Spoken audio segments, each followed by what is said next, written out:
Ryan Cherki, sans doute l'un des joueurs qui divise le plus ces derniers temps, et selon moi c'est à juste titre. Il a été annoncé transférable côté OL, alors on va analyser les performances du joueur afin de se faire une idée en dehors de tout avis subjectif. Le principe de mon travail c'est ça, c'est l'analyse à travers les données factuelles. Donc voici le rapport statistique de Ryan Cherki sur la période 2022-2023, 2023-2024. Donc du début de sa dernière saison à aujourd'hui. Évidemment, on ne va pas juste analyser sur son début de saison. Pour une étude générale de niveau, ça n'a aucun sens. Combien de joueurs ont connu des phases de moins bien? Franchement, on compte même plus. Et de très bons joueurs ont été critiqués à certaines périodes de leur carrière. Bref, c'est mon travail de produire ce genre de choses afin d'analyser les performances des joueurs et c'est ce qu'on va faire aujourd'hui. On va analyser chaque donnée en profondeur avec des visuels pour les expliquer. N'hésitez pas d'avance à vous abonner et à liker la vidéo si ce genre de concept vous plaît.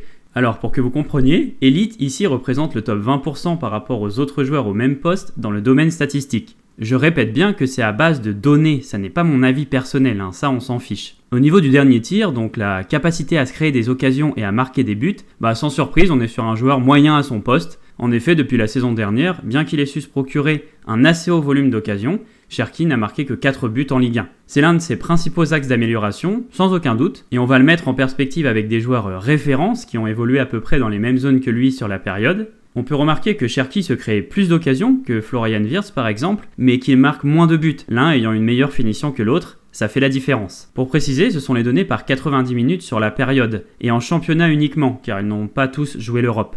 Ici, la valeur à gauche représente celle du joueur le moins bon dans ce domaine à ce poste, et tout à droite celle du meilleur. De ce côté-là, donc pas de surprise, des progrès sont à faire dans le dernier tir. Pour la dernière passe à présent, on est clairement sur ce qui se fait de mieux. Et attention, quand on parle de dernière passe, on ne parle pas de passe décisive, non, ça n'est pas une donnée pertinente. Pourquoi? Réfléchissez. Nombreux sont les joueurs qui créent beaucoup, mais qui ont des coéquipiers qui ne finissent pas les actions tout simplement. Voici l'illustration des passes dangereuses réalisées par Cherki depuis le début de la saison dernière. Plus le rond est gros, plus l'action était considérée comme simple à finir, et quand le cercle est rempli de bleu, c'est que ça a été conclu par le coéquipier. Comme vous le voyez, les joueurs autour de Cherki ne font que très peu d'honneur aux occasions qu'ils créent. C'est pas bien difficile de trouver des exemples.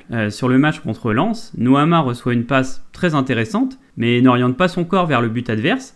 Donc quand il reçoit le ballon, il est de côté par rapport au but, et il va donc perdre son temps d'avance. Ici, face à Nice, Cherki dépose un véritable caviar sur la tête de Lacazette, mais c'est manqué. Même chose face à Toulouse, hop, on élimine son adversaire, passe pour Tolisso, je crois, qui est seul, pas pressé, et qui va envoyer le ballon sur la barre transversale. Pour toutes ces raisons, Cherki est le deuxième meilleur joueur de la petite liste au niveau des occasions claires qu'il a créées par la passe. Il est également deuxième au niveau des passes de progression nette, celles qui font significativement gagner du terrain vers le but adverse. Je vous donne un exemple. Sur cette séquence, il fait, grâce à une passe, passer le ballon du milieu de terrain aux abords de la surface adverse. C'est ce type de passe que l'on entend par progression nette.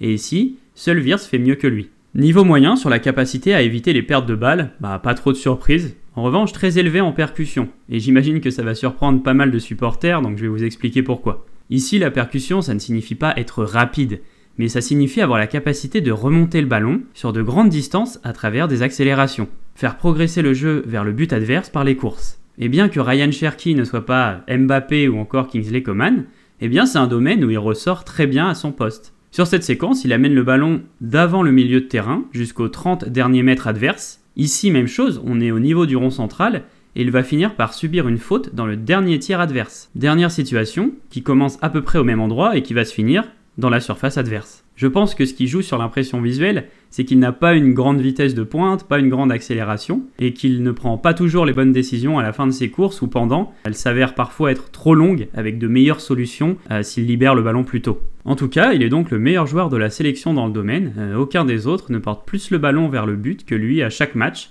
Sur la prise de décision, ça c'est autre chose. Pour le pourcentage de ballons perdus, il est dernier.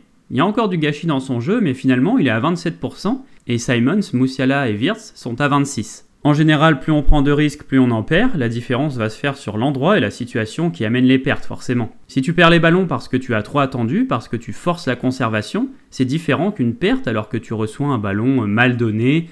Évidemment, toutes les pertes ne se valent pas. Pour l'élimination, il s'agit de la qualité globale de dribble. Sur ça, on voit que Cherki n'est pas en reste. Deuxième joueur avec le plus de réussi par 90 minutes dans ma sélection, derrière Wirtz. Il est en revanche moins pertinent, moins tranchant, puisque quatrième au niveau du pourcentage de réussite. Bon, même chose ici, tous les dribbles ne se valent pas, tous ne servent pas à la même chose. Cherki a tendance à éliminer avec des crochets courts qui peuvent s'avérer être relativement efficaces. Il sait garder le ballon assez proche de lui et ça peut faire des dégâts. Il se sert souvent de sa conduite pour gagner du temps dans une situation, comme on peut l'observer ici face au Paris Saint-Germain. Le souci, selon moi, c'est qu'il prend justement parfois trop de temps. On l'a vu, en soi, il n'est pas le dernier au niveau du pourcentage de réussite, et plus globalement par rapport aux joueurs au même poste que lui, il n'est pas si mauvais. Mais je pense que le souci vient surtout du fait que là où d'autres en réussissent un à tel moment du match, à un autre moment, Cherki va parfois avoir tendance à vouloir enchaîner après en avoir réussi un, et parfois s'entêter pour au final perdre le ballon. Il y a aussi quelque chose que j'ai remarqué, c'est qu'il dribble souvent tête baissée, donc forcément il va manquer des informations essentielles. Ici, il tente une sorte de grand pont, mais c'est impossible dans cette situation, car le défenseur adverse couvre, ça n'a pas de sens. Ouais, il peut parfois être frustrant dans la prise de décision. Là, on dirait qu'il réfléchit au dribble qu'il va faire, et il sert pas son coéquipier, littéralement seul, donc je trouve cette séquence assez lunaire. Il va tenter un dribble et perdre le ballon. Pour passer à l'aspect défensif, c'est un vrai axe d'amélioration pour lui. On constate qu'il est bon dernier au niveau des actions défensives, donc tacle, passe interceptée, etc.